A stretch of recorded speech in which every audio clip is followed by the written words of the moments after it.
จะเฝ้าเข้าไปแนวชายแดนฮะ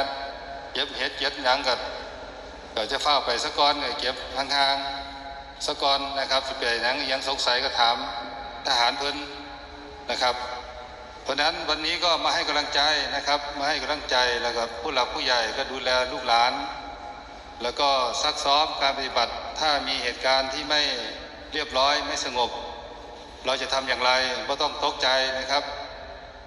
แนวชายแดนมีทหารมีลูกหลานพวกเราอยู่เต็มไปหมดตอนนี้สบายใจได้นะครับไม่มีปัญหาแม่ทัพก็อยู่ข้างหน้าพวกเราไม่ได้มาอยู่ที่นี่พุ่นไปอยู่พุ่น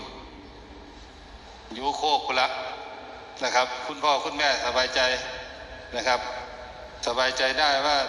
มีทหารคอยเป็นรั้วของชาติทางหลังนี้ก็ฝากท่านผู้ใหญ่บ้านกำนันท่านนายอำเภอนะครับท่านผู้กำกับได้ดูแล